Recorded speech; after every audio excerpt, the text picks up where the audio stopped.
எல்லோருக்கும் வணக்கம். Welcome to சஞ்சயும் நானும் விலாக் சேனல். இன்றைக்கி நம்ம சேனலில் கொத்தரங்காய் வச்சு ஒரு மசாலா செய்யலாங்க. இது வேர்க்கடலைலாம் போட்டு செய்கிறது ரொம்பவே டேஸ்டியாக இருந்தது. இது சப்பாத்தியோட சாதத்தோடலாம் சாப்பிட்டா ரொம்ப நல்லாயிருக்கும். வீடியோ பார்க்குறதுக்கு முன்னாடி நம்ம சேனலில் இது வரைக்கும் நீங்கள் சப்ஸ்கிரைப் பண்ணாமல் பார்க்குறீங்கன்னா சப்ஸ்கிரைப் பண்ணி கூடவே இருக்க பெல் சிம்பிளை கிளிக் பண்ணிக்கோங்க. வீடியோ ஃபுல்லாக பாருங்கள். பார்த்துட்டு பிடிச்சிருந்தா மறக்காமல் ஒரு லைக் கொடுத்துருங்க. இப்போ கொத்தரங்காய் கிரேவி எப்படி பண்ணுறதுன்னு பார்க்கலாம் வாங்க. கொத்தவரங்காய் கிரேவி பண்ணுறதுக்காக ஃபஸ்ட்டு ஒரு மசாலா ரெடி பண்ணணும். அதுக்காக ஒரு மிக்ஸி ஜார் எடுத்து வச்சுருக்கேன். ஒரு சின்ன கப்பில் ஒரு கப்புக்கு வேர்க்கடலை, வறுத்த வேர்க்கடலைங்க, தோலெல்லாம் எடுத்து சேர்த்துருக்கேன். ஒரு ஸ்பூன் எள்ளு சேர்த்துக்கலாம். வெள்ளை எல்லாம் சேர்த்துக்கோங்க, கலர் நல்லாயிருக்கும். 4-5 பல்லு பூண்டு சேர்த்துக்கலாம். அரை ஸ்பூன் சோம்பு சேர்த்துக்கலாம். ஒரு 1/4 ஸ்பூனுக்கு மிளகு சேர்த்துக்கலாம். இது என்ன மொத்தமாக ஒரு 15-20 மிளகு இருந்தாலே அதிகம் போதும். நம்ம மிளகாத்தூள் வேறு சேர்க்க போகிறோம். 2 டீஸ்பூன் மிளகாத்தூள் சேர்த்துக்கலாம். இந்த அளவு காரம் வந்து நம்ம எடுத்துருக்க கொத்தரங்காய்க்கு கரெக்டாக இருக்கும். நீங்கள் எடுக்கிற காய்க்கு ஏற்ற மாதிரி காரம் உப்பு சேர்த்துக்கோங்க. இது தண்ணி சேர்க்காமல் கொஞ்சம் கரகரப்பாக அரைச்சி எடுத்துக்கலாம். இருக்கட்டும். இப்போது மசாலா செய்கிறதுக்காக ஒரு குக்கர் வச்சுருக்கேன்.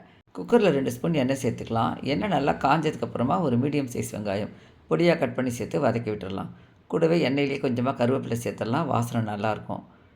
வதக்கி விட்டுடலாம்.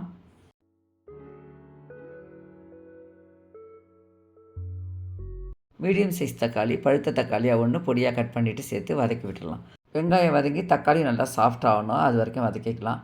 இந்த மசாலாவுக்கு தேவையான உப்பு சேர்த்துக்கலாம். கல் உப்பு சேர்த்துருக்கேன்.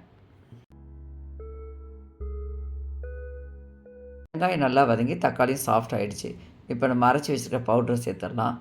2 டீஸ்பூன் தனியாத்தூள் சேர்த்துக்கலாம். 1 டீஸ்பூன் மஞ்சள் பொடி சேர்த்துக்கலாம்.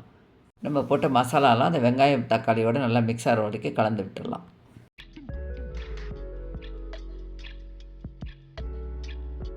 எல்லாம் மிக்ஸ் பண்ணி விட்டுட்டேன். இப்போ 3/4 ஸ்பூன் அளவுக்கு இஞ்சி பூண்டு விழுது சேர்த்துக்கலாம். கொத்தவரங்காய் வந்து ஒரு இன்ச் அளவுக்கு ரொம்ப பொடியாக கட் பண்ணாமல் இந்த சைஸு நீட்டாக கட் பண்ணி சேர்த்துருக்கேங்க. இந்த மாதிரி இருக்கும்போது இந்த மசாலாவுக்கு நல்லாயிருக்கும். நல்லா கலந்து விட்டுடலாம்.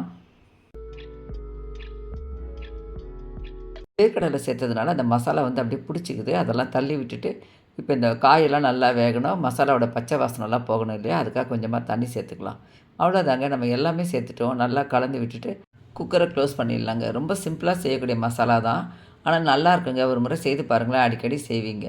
வெயிட் போடுங்க. மீடியம் ஃப்ளேமில் வச்சு 2 விசில் கொடுங்க. அப்போ அந்த கொத்தரங்காவும் நல்லா வெந்து மசாலாலாம் நல்லா ஒரு கிரேவி மாதிரி வந்திருக்கும்.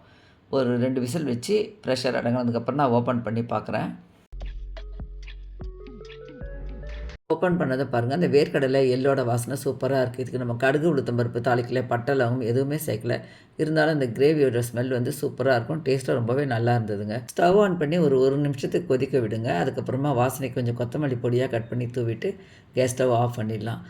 சூடான சாதமோ இல்லை சப்பாத்தியோடு சாப்பிட்டோம்னா நல்லாயிருக்கும். ஒரே மாதிரி கொத்தவரங்காய் பொரியலோ இல்லை உசிலியோ பண்ணாமல் இந்த மாதிரி மெத்தடில் ஒரு முறை செய்து பாருங்கள். உங்களுக்கும் பிடிக்கும். இனிமேல் அடிக்கடி இந்த மாதிரி செய்வீங்க. செய்து பார்த்துட்டு எப்படி இருக்குன்னு சொல்லிட்டு கமெண்ட் பண்ணுங்கள். நம்ம சேனலில் வர வீடியோஸ் பிடிச்சிருந்ததுனா லைக் பண்ணி சஞ்சயம் நானும் விலாக் சேனலை சப்ஸ்கிரைப் பண்ணிக்கோங்க.